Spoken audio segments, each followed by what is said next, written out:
Hi students, now we have come to the last part of the chapter life processes, that is excretion, and all of you are familiar with the term excretion.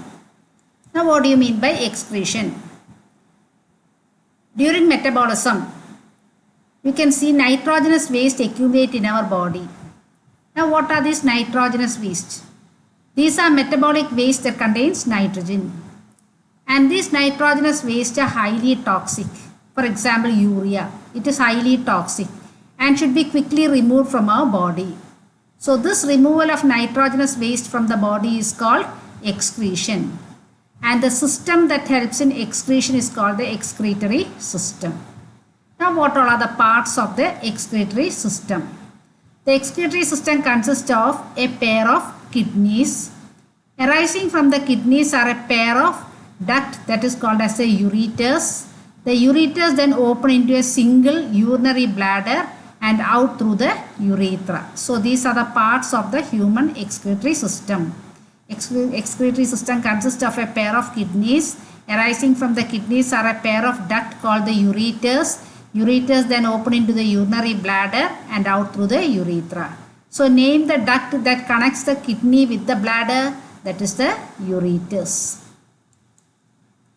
Now the kidney is made up of nephrons. Each kidney is made up of millions of nephrons. So nephrons are the structural and functional unit of the kidney. So what are nephrons?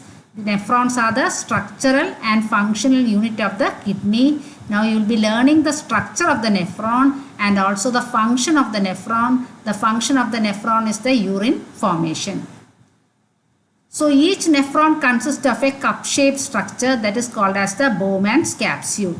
A cup-shaped structure called the Bowman's capsule.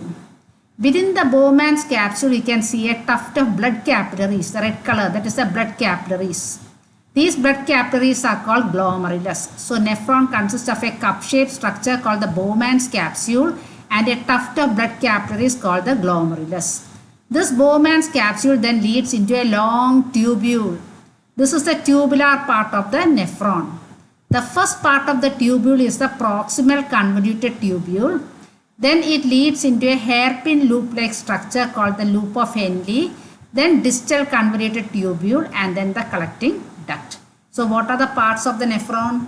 Each nephron consists of a cup-shaped structure called the Bowman's capsule, within which you can see a tuft of blood capillaries called the glomerulus. The Bowman's capsule then leads into the tubular part of the nephron. The first part is the proximal convoluted tubule. It then leads into the loop of Henle and then to the distal convoluted tubule that opens into the collecting duct. So this is the part of a nephron. Now what is the function of the nephron? The main function of the nephron is urine formation. So what is the mechanism of urine formation?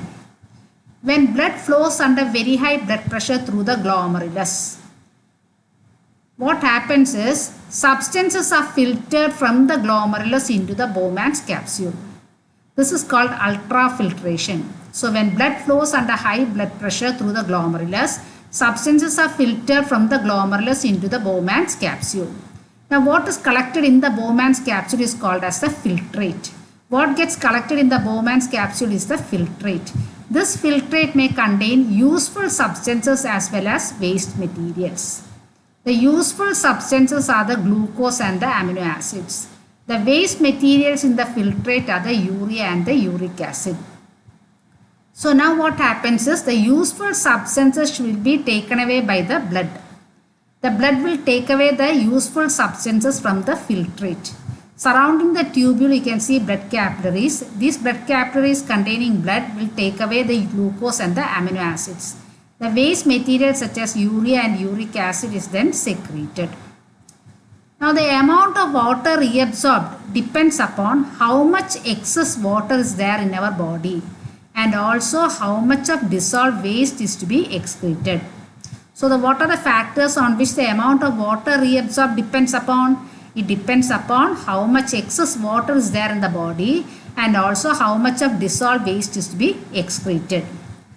Then what happens is the urine that is formed in each kidney enters the ureter and reaches the bladder. When the bladder is filled, Due to the pressure, it leads to the urge to pass it out through the urethra. So this is how urine formation takes place. The different steps in urine formation is, first is filtration, then reabsorption, then secretion. What is filtration? When blood flows under very high blood pressure through the glomerulus, substances are filtered from the glomerulus into the Bowman's capsule. And this is called as a filtrate. The filtrate contains useful substances and waste materials. What are the useful substances that are present in the filtrate? Glucose and amino acids. What are the waste materials? Urea and uric acid. What happens to the useful substances? Glucose and amino acids are quickly reabsorbed by the blood and the waste materials are secreted.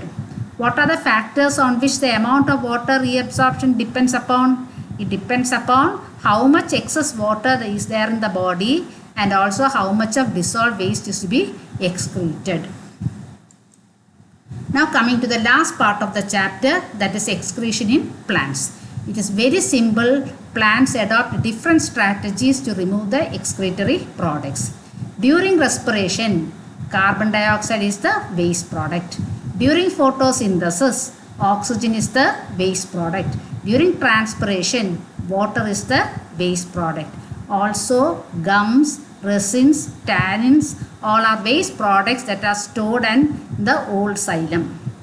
In some case, you can see the waste products are stored in the leaves that fall off. So, what is the excretion in plants? During respiration, carbon dioxide is given out, that is a waste product. During photosynthesis, oxygen is given out, that is a waste product. During transpiration, water vapor is released, that is a waste product. Also, you can see plants store certain substances such as gums, resins, tannins, all these are waste products. Now, we have come to the last part of the chapter and now I have to give you some clues how to prepare this chapter. You have completed 4 topics of the chapter. What are the 4 topics? Nutrition, respiration, transportation and excretion. How to learn the chapter life processes. Listen to my video lesson topic wise. Second, you have to read the NCERT textbook thoroughly. Visit my website, register and login. Download the notes that are given in details in a simple and easily understanding manner and learn without any selective study. In the website you can see around 100 MCQ questions are there and assignment or practice questions are also available. Learn all the diagrams given in the textbook. For further queries, mail to my mail ID pradeep.rani@gmail.com. If you sweat, success is yours. Thank you.